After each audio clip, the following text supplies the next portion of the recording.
Hello and welcome to another Marketing Sherpa webinar. Thank you for joining us. Today we're going to be talking about landing page optimization, but we're really going to be talking about so much more than that. We're really going to be talking about how to make business decisions, how to make decisions for your marketing, how CRC Health is making decisions for more than 100 websites from their landing page optimization and A/B testing. So to do that, we're going to be talking to John Campy, the VP of Marketing, Business Development, and Corporate Development for CRC Health. Thanks for joining us today, John.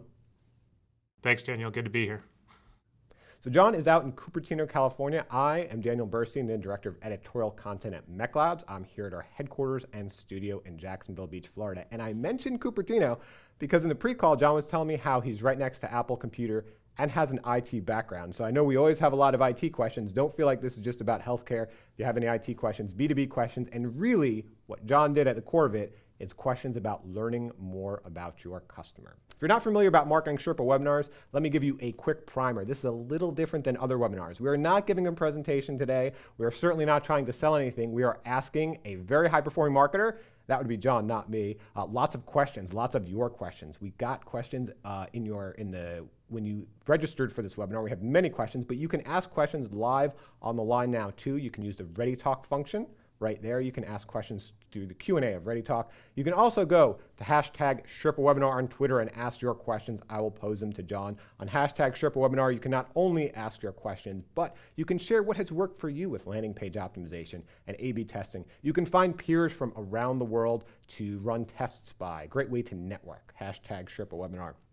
I will also be sharing some background information about John's story. We've done several reporting with John. We've done case studies with him, and he presented at Optimization Summit in Boston. So I will be sharing some of those links through hashtag Sherpa Webinar while we're talking. With that, let me give you some quick background about John. As I said, he works at CRC Health. He's responsible for all web sales at CRC Health. It is a $450 million revenue company. And very interesting backstory, John has 2 patents pending that involve machine learning. So like I said, he's got that IT background as well. But let's jump in by giving you a better understanding of CRC Health. And to kick it off with a question here from Werner, he's a general manager. He said, I deal with the smallest medical device against pain. It is working against pain in the back and in all joints. Is it recommended to create separate squeeze pages for every organ? I wish to work mostly via email marketing. So I asked this to you, John, because I wanted you to tell us a little bit about CRC Health and about the decision-making challenges you had, because you have several brands to work with, right? Yeah, we have 140 plus facilities across the United States, and we manage over 300 websites.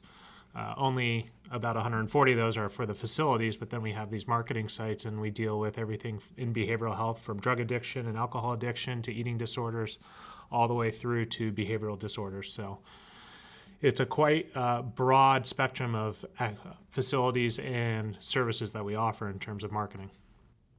And so as we look at your challenge, that was part of the challenge you faced. There's many different marketing decisions you could take. And so I want to look at some questions from our audience here and see how they tied into your challenge. John, who's in sports marketing, very general question, how to fully market your company's potential, which at the core, I think, John, was your challenge that we're going to talk about in a minute that business leaders were throwing at you.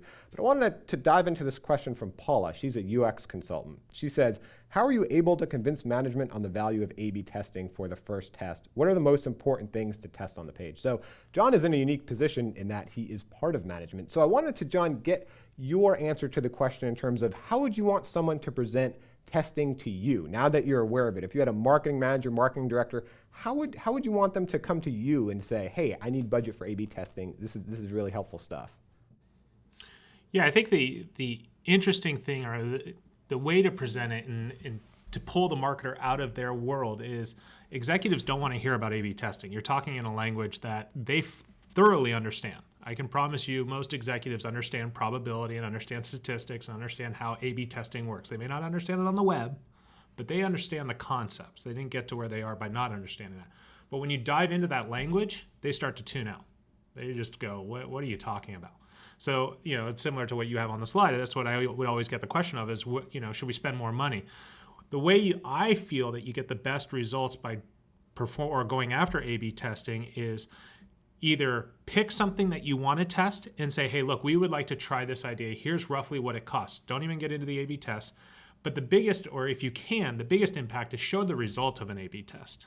If you can show a good result that will get everybody's attention. And as we've talked about, Daniel, when you come back with a 20% lift, 100% lift, sometimes 300% lift, all of a sudden people's eyes are turning, their ears are opening, and they want to listen to what you have to say. But make sure you just stay out of the details, because if you get into the details, the conversation quickly ends. So as we talk about getting out of the details, I think it's a great time to talk about measurement and metrics. And what we have up here are some of the results that John realized from this really awesome case study. We have a question here from Jennifer. She's a senior manager. She wants to know about measurement. What is the best metric, click-through rate, conversions, et cetera? So on two levels, John, what would you recommend? What kind of metrics should marketers be talking to business leaders about as they try to get buy-in, get budget for A/B testing? And also, what kind of metrics are you looking at? What metrics are important to you?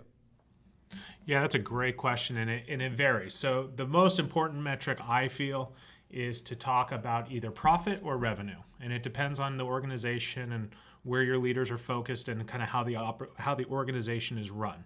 But they'll either be focused on profit or revenue. You'll hear fancy terms like EBITDA as another form of profit.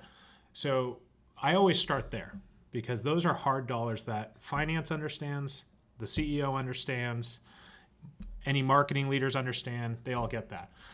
I don't like to focus too much on that because we do marketing and not everything is measurable. So when we run our A/B test, we know that we call it the spillover effect, meaning we run a bunch of ads. How many people saw our ads, but maybe they didn't activate right there, but they activated in some other way that we didn't measure. And that's very difficult to measure. So we actually back up the funnel and we say, okay, if we ran a bunch of ads, how many leads did we get? Did we generate more calls? Did we generate more interest? So we use the profit as a way of putting the rails on our budgets, but we use the leads as a way of showing week to week, month to month performance changes. Because there's lots of things that can also affect the profit or the revenue, depending on what's happening down funnel and other activities that are going on in the organization. So we just got a great question from Mariana, John, and it kind of challenges what you said about presenting the increase in results to business leaders. She said, what if the results are drastically worse but still not statistically relevant? Just wait. So Mariana, we're going to get into statistical relevance very briefly, touch on it very briefly a little later in the webinar. But John, I wanted to get your thoughts on negative tests. What someone should do with negative tests? That's where you got to become a real marketer. You have to talk about the negative test as what did you learn? I mean, I think Mech Labs and Flint always talks about that as, every test has a learning, and whatever it was that came out of it, the negative is hard. I've had to swallow a few of those pills and I never liked doing it. But when you actually start to see the results come in and you see them negative, first off, if it hasn't validated yet, wait, unless you just absolutely feel like, no, we're just pouring money down the drain. But the biggest thing is what did you learn? And I feel that that's where marketers have to step out of the technology and really start to understand what were we trying to do and why didn't the customer behave in the manner that we thought they would behave. So let's talk about that, John. Let's talk about what you learned in one of your tests here. We had a question from Sean. He's in business development. He said, can you show examples, templates of your highest converting landing pages, please? Actually, my colleague, John Powell, in our sister brand marketing experiments, recently had a web clinic that showed 3 high-performing page templates that we here at Mech Labs have tested over many different sites. So if you message me on #SherpaWebinar at Daniel Burston, I can share that with you, Sean. But let's take a look at a specific test from John here. This is not a template per se, but it's a landing page A tested. So John, can you tell us a little bit about Sierra Tucson and how you're trying to test for value? Yeah, Sierra Tucson is a behavioral health facility for treatment of addictions, eating disorders, and other mental health issues. It's located in Arizona. It's high-end, meaning it attracts typically a wealthier population. And we were focused on what needs to be communicated to customers. And now we're talking the top of the funnel, and that was probably one of the biggest mindset changes. We had a short, I think someone used it in the previous question, a squeeze page. We had a short squeeze page, didn't provide a lot of information. And what we felt was you're dealing with typically in a higher wealth or higher income family that they were looking for more information. We just had a hunch that said, you know what? We don't believe that this page provides enough information when you're talking about the types of dollars to get somebody to contact. And that contact button is a huge hurdle. If you think about anyone who's ever suffered from any behavioral disorders, it's a huge hurdle to all of a sudden expose yourself and to talk about that issue. And so looking at our page, the idea was, well, wait a minute, are we really giving them enough information for them to make that decision? Is it enough value? And that's when we looked at redesigning it, and we challenged several different paradigms out there on what these types of landing pages should look like. And so here you can see the control, and if you're someone who really likes to get into the creative samples, on the MarketingSherpa SlideShare, we've posted these slides. You can take a deeper look. We're going to be tweeting the link to the SlideShare through #SherpaWebinar on Twitter. And we'll also have a video replay of this webinar that we're going to be sending out to everyone, so you can watch and take a closer look at the controls on that replay, and you can share it with your peers who weren't able to make it today. But looking very briefly at the control, John, this is what you were talking about. It's an average short form page, and you've got the call to action along with that form in the upper right, correct? Well, yeah, I mean, if you actually add up all the call to actions, there are probably 5 or 6 on this page, which is also a sign of desperately trying to get someone to contact you, which was also an issue we saw. Please. Overselling. Contact us. And now let's take a look. This is the experiment page, John. This is that's just the top of the page. As you can see on the left, this is a long page. This was in some ways a daring test. Here, let's click through this. And there you go. The form is way at the bottom there. So this is, first of all, one, I have to ask, are you in your right mind to put a form that low on a page? But let me instead ask you some questions we had from our audience about forms. Nikos, a marketing manager, wanted to know your thoughts about maximum form fields versus minimum form fields. And Shelly, a digital marketing executive, wanted to know if there's any advice on forms on the landing page, if you should put them on the landing page or link to them from the landing page. Do you have any thoughts about that? For us, yes, it was shortest fields was the most successful. We wanted to keep people in the flow of the page. We had been building up this force all the way down the page. We did not want to have them click off to another page. I felt that just added an extra step to the process. And you know, I didn't do it at the time, Daniel, but it would have been great to take a poll, because I guarantee 99% of the people would have said not only would this page perform worse, but they hated the layout and design. They loved the colorful pictures on the control. And so it was interesting seeing people's emotional feelings on the page versus the theory behind why we chose it. Yeah, and when we look at these pages side by side, we can really see the drastic difference there of how long that page is. I mean, aside from it being, less colorful, less emotional, less pictures, just how long that page is and how low the form is at the bottom. So John, I'm going to ask you a few questions from our audience here. Just think about them for a moment, because I want to share one other thing, and then we're going to get to the results of this test. Nick, an online marketing coordinator, wants to ask, what is the best placement for a lead generation form? As you can see, Nick, there are 2 drastically different placements in this test, in the upper right for the control and at the very bottom of a long page for the treatment. Daniela, director of marketing, wants to know how much copy is the correct amount for a B2B landing page. Again, that treatment has significantly more copy. And Ben, a marketing programs manager, wants to know how much copy do you recommend putting on landing pages? We sell relatively complex enterprise software and struggle with copy length. John, I think you have a complex sale too here. It's a little different, obviously, than enterprise software.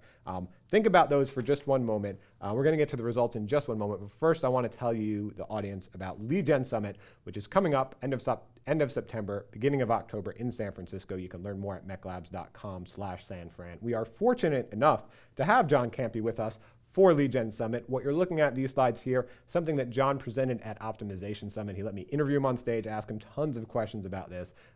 Fortunately, we're not even going to have time today to get through his entire Optimization Summit presentation, but hopefully enough to give you some real value. Take that back to your office and make a difference. And if you can join us at Lead Gen Summit in San Francisco, you can see John's full new presentation there. We were talking just the other day. He's got some interesting new landing page tests. He's got some great email marketing tests too, where he used automation and triggers, which I know is a major topic for lots of lead generation marketers. So if you can join us in San Francisco, we'd love to see you there. You can see some more information at mechlabs.com/sanfran. So let's dive into the results, and let's think about a few of those questions for a second, John. Do you have any thoughts on placement of forms on lead generation pages, and 2, copy length for landing pages? Yeah, well, we go. It's a good question. I don't know it will work for other businesses. It all depends, and each is unique. But to give some guidance, at least what we learned. People who are coming to your website or landing page that have high motivation, meaning they want to engage right away, we wanted to put something right at the top, so we do put a phone number there. They're going to just engage right away. They don't need to read the copy. But what we found was that by understanding the psychology and where these people are, we know that they need a certain pieces of information put in front of them before they're going to make the call. And so we put one after we get through those pieces of information. And if you notice also, we don't provide any navigation. You can't leave the page. That way we make sure we get the information we want across. What was the second question, Daniel? The second question had to do with copy length. Copy length is interesting. We always try, we go back to, I forgot who said it, but cross out every third word. We always try to go shorter is better, but what we're really looking at is, have we answered the questions that are causing people to resist taking the call to action? And we keep honing that in. And this is where we work across departments. We work with our call centers. We work with our sales teams to understand what questions they're getting. And then we actively change the page and see whether or not we get better conversion rates. So we're constantly fiddling with copy, placement, information to see what's happening. And we do that for two reasons. One is to have better conversion, but two, we also clean up the funnel, meaning we weed out any bad leads that we're getting. If we know that people aren't going to be qualified, let's put in information that weeds them out. So we also have a question here, or a comment from Brad. He says, Dan Kennedy, whose success goes without saying, has sales pages that are 10 plus pages long. So I think to the results of these tests, which you can see here, and to John's comments, you can see, we'd love to give you the exact right answer here. Say, you want 200 words, then you want the landing page, right there, or you want the form right there in the middle. But there's really no one right answer. This worked for John, and he found that out by testing. And if you would look at best practices, for example, that say, keep landing pages short, as some people say that, and put the form above the fold, clearly John would have lost out on this 220% increase. So John, let's talk about these results for a second. We had a comment here from Sashin. He said he thinks the number of leads they receive will vary based on maybe just who is coming to these pages. But I mean, you didn't see the number of leads vary, right? You had a pretty clear winner here with pretty significant results. Oh yeah, I mean this wasn't just leads. This was actually to revenue. So this was based on admissions. So this is a very hard number. And the second thing that was pretty interesting about it was it was clear every time we ran it. We took this page and we actually ran it on another facility that was very similar and it worked. But then we took it to other facilities that were very similar and it didn't work. And so what we were able to determine from this was that this page works for this facility. And it works every single time. And I know that if I put it up there against anything else that we've already tested, it's going to work or have the same predictable outcome. And talking about that predictable outcome, John knows it's predictable because these results are significant. They're statistically significant. We have a lot of questions about that. I'm going to read just a few and then I want to address that point just at a high level so everyone on the call who is maybe not familiar with A/B testing understands what it will take to learn something like John has. You can't just go with some very basic numbers. So Jeff had a question, what's the minimum level of viable records needed for an A/B email test? We had Jody, a senior marketing specialist. What is the sweet spot for the number of variables in a successful A/B split, subject line, content, layout, etc.? Marco, a marketing manager, wants to know, I manage a website with about 500,000 visits per day. How long should my A/B testing go? I could collect data on a split test from 100,000 visitors in a few hours. Would it be enough? Thank you and best regards. And Linda, a partner, wants to know, do you also do A/B testing on email subject lines and or content? If so, how long after the test do you send the real email? Is it important to maintain the same time of day of week as the test? And John, you can pitch in too if you have any thoughts. But I want to read all those questions together because they get to a really core principle of when we're testing, the numbers can mislead you if you don't understand statistical significance. So I just want to tell you about a few terms. You can go to marketingexperiments.com and learn a lot more about them. But we don't want to guide you wrong where you just put in 2 different landing page treatments in an A/B splitter and see an increase and think that it works. So the minimum level of viable records, to Jeff's question, that's going to really vary based on the results you get, right? So you're going to need more and more records if the results are closer together. So for a very, very big difference like this, at 220%, you need less people that you're testing it on, because what we're really trying to see with the test is, are two things different? When the results are pretty close, it's harder to say if those two things are different, so we need to show to more and more and more people to see if that represents the real world. When the results are drastically different, for example, if I'm not saying this is valid, but if you had only 11 people, 10 went one way and 1 went the other, you could probably pretty sure say that 10 is the winner, as opposed to if 6 went one way and 5 went the other. So the sweet spot for the number of variables also will be affected by how much difference you have and how many people you send it to. So if you do an A/B test, you're able to do that with a smaller number of recipients, because if you do ABC, ABCD, ABCDE, for example, the more and more different variables you test, the more you're going to take that audience you have and split them down into smaller and smaller segments. So the bigger audience you have, the bigger difference you have, the more variables you will be able to test. And to Marco's point, he wants to know if he has 500,000 visits per day, can he just collect data for a few hours and then be able to call a winner? So one thing he's looking at is if it's statistically valid, which is important. And so with that number, he might be able to say it's statistically valid. But I want you to keep in mind that there are other threats to testing as well. One is the history effect. So if he just runs that for a few hours on a Wednesday morning and then says, for example, one headline is better than another, what he might not realize is that his audience and traffic changes over the week, and his audience on a Wednesday morning might not be the same as his audience on a Saturday morning. So you also do have to look at the time you run the test for to see if you are taking into account history effect and making sure that whatever you learn is true for the audience you are showing it to. So keep in mind, audiences might change over time. And that's why Linda asked about A/B testing, how long she should wait after sending the winner. That's the other thing to keep in mind. Really, the bigger, higher level question to ask is, why am I getting the results I'm getting? For example, if I'm sending this 8 to 10 in the morning, and would they be the same if I sent it at 2 in the afternoon? Is that the same group of people? Do they resonate with the same amount of things? So as you see, it really all comes back to learning. And that's why I want to talk about what John learned from this test. When I first saw this test, I thought, hey, that's a great example that you don't just want to put the landing page above the fold. John thought a few more things, and I'm going to ask him in a moment with this question from Cheryl, a nonprofit consultant. She says, testing is also used in the nonprofit sector to evaluate different types of outreach. How do you see your advice as it pertains to nonprofits securing new donors and donor retention? And John, I think what you really learned was not necessarily something about the healthcare field, but what you really learned was about your customers and how to learn about your customers. So how would that apply to nonprofit and really any field of any marketer listening today? I think that's the broader question, Daniel, because we've seen this in many industries, is we assume that people are coming to us because they want to buy. And most often the initial engagement is, can I trust you? I'm not here to buy. I mean, maybe if it's something that's a widget and I know I can get it everywhere and anywhere, then I don't care as much. But that was the aha on this, and it's resonated all over, which was we start putting out all the information on our services and how great we are, and we do all this chest pounding, and we haven't actually told them, you're handing us your loved one. You can trust us. We're here to help. More importantly, we're going to help. And until you break through that, I mean, think if you walked into a doctor's office and you don't trust the doctor. You don't care what the doctor says. You just want to get out of the office. So that was really the one that nobody spoke about it. Nobody talked about it. I've never heard it in all the testing and all the efforts that we went through. No one talked about trust. We were always focused on luxury, thread count, cordon bleu certified chefs, everything around the luxury aspect. And here the test came back, and it was really an eye-opener for us. And it wasn't just in marketing, it was across all aspects of the business. So let's take a look in the time we have remaining. You said it's across all aspects of the business.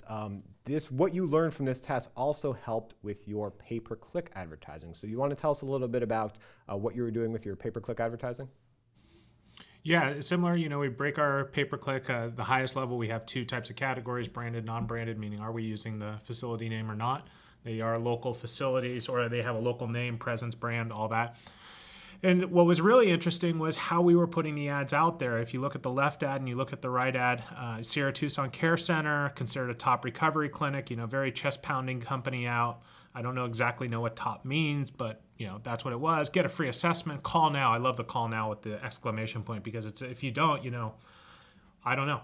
It's just very salesy company focus. The non-brand, AZ stands for Arizona. It's a geo-targeted ad. Alcohol detox facility, exclusive. Again, you can see all the luxury aspects. Exclusive luxury, 1 clinical staff per 3 patients. I mean, again, just as a buyer, you are into, I would hope our buyers, if these ads worked, had checklists of criteria they were using to evaluate our services versus a competitor. And if they don't, my guess is that non-branded ad won't work. So let's take a look at what you call the customer logic, what you learned from your A/B test, how you made changes to these pay-per-click ads. Yeah, and what's probably the most surprising is just the subtle changes. If you look at the left ad, the branded ad, again, we did not change anything except for the last line. I still don't like the word top. We did change, the one before said, I think, top addiction. This one says top depression. That had no bearing. We've tested that out. The last line says traditional and alternative therapies. And you'd think that's the most benign statement ever. But as a buyer, and it's the same on the right, on the buyer's mind, what this said is, you're not going to judge me. You're not going to put me in a box. You're not just going to give me the cookie cutter. And when people go to the doctor, I'll use the, a physical doctor, primary care physician as an example because everyone can relate to it. You don't want them to hand you, oh, well, this is what I prescribe all my patients. You want them to actually take time to notice you and what makes you unique. And we got away from, everyone thinks that the free assessment, it's free. Well, it's free. It's got to be. That'll work. Call now. Oh, that's great call to action. Put it up on the ad. We'll get them to call right now. Oh, let's even put a phone number. None of that works. What we found was build the trust and tell them, I'm going to help you. That's where the buyer is at this point. And tying into the buyer really produce these results. And Sandy wanted to know how to increase conversion rate. And so when I show these results you had here, John, this I would say is an example of how to increase conversion rate. Do you want to talk to these results? Because they just seem ridiculous. They do seem ridiculous. I was actually, I don't ever really mention them because people just can't. If I say 100% or 200%, people will believe me. But when I say 14,000%, people just don't want to believe. So interesting. We got a comment from Google. We meet with Google on this, and they informally said that this was the highest conversion rate that they had seen in healthcare. That doesn't mean it is the highest, but we thought that was actually a vote of confidence in our efforts. 44% click-through rate on a pay-per-click ad, pretty astonishing considering it was only converting at 0.3% before. And you would say, oh, well, that's branded, and branded acts differently than non-branded. But if you look at the non-branded, again, you got a 3,000% increase. And we just changed one line, and it was one line that really changed the psychology of how the buyer was engaging with us. And that's the difference between company and customer logic. Yeah, and so John had many, many tests, and we can only share 2 of those with you today. But let's take a look at a high level at the results of all his testing here. Dan from Marketing and Sales wanted to know about total cost of what you did. And I don't really want to put you on the spot and ask you your total cost, but I want to get a sense of your total return. What was this entire campaign you ran within your marketing department to learn more your value proposition, to learn more about your customers, and how has that return not just impacted the company in, let's say, financial terms, as we've seen with some of these results and the results on screen, but how has it impacted the marketing department and your company as a whole in terms of how you approach your customers? Yeah, I think that's a great question. And numbers are always, I work in a $450 million company. If I was to talk to somebody who works in a $20 billion company, we'd have totally different perspectives. I think what's important here is we were in the neighborhood of over $1 million of additional contribution. So from that perspective, on one channel, one ad perspective, that was a huge lift, or one landing page, should I say, because those ads fed in. From the overall organization perspective, what was interesting is, and it goes back to that comment about how do I get money. What we did is we started with the testing. Now I'm in a unique position because I control my own budget, so I was able to fund this.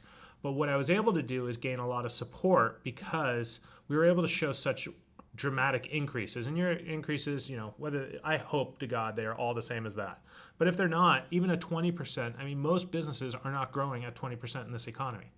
So if you can show a 20% growth in a change from an A/B test, all of a sudden everyone starts paying attention. And this graph that Daniel has up, this graph has been shown multiple times in various states because obviously time moves forward and we keep updating it. But it's been shown across the entire company as to some of the things that are happening. Okay, John, we only have 1 minute left, but to help other people get these results, we got a question from David, who is a founder. He says, any details that would allow duplication of results, ideally the most impactful results? So in the last minute you have remaining, what advice can you give to marketers on the call to get the same results you did? Yeah, obviously first start with testing and put down on paper. Don't just do testing to do testing, because that's unfortunately what I find from people who want to get into it. They immediately go to the technology side, which is the testing. That's the easy side. Start thinking about your customer and lay out what your thoughts are on the customer. Why are they making certain actions and doing certain things? And then start your testing. Don't stop at the test and see. We've had tests that look like they're going to, I brought it up earlier that person had a negative lift. We've had tests just like that. Trust was not on the top of our, minds as a buying factor. And you have to sit there and play with it, but take time. We live in such a rushed world. Take time just to sit with your team and just spend 2 hours talking about it. Talk about it at lunch when you go out. Just talk and talk and talk, because what ends up happening is you just come across these little intuitive ideas that seem benign, but then you put them into a test and all of a sudden it opens up a door into how your customers are thinking. And then the last piece that I would say is, all the time I hear people talk about it, and when we get to the summit in San Francisco, I'll hear it all the time about the technology. Email platforms and all this stuff, and the technology means nothing to me. It's honestly really understanding the customer, because when you understand that, the technology is just there to enable you. Excellent. Thank you for your time today, John. Thanks for sharing this huge success with us. All right. Thank you to everyone. I appreciate the opportunity. And thank you to everyone who called in, and you can see many more marketing case studies at MarketingSherpa.com. Have a great day.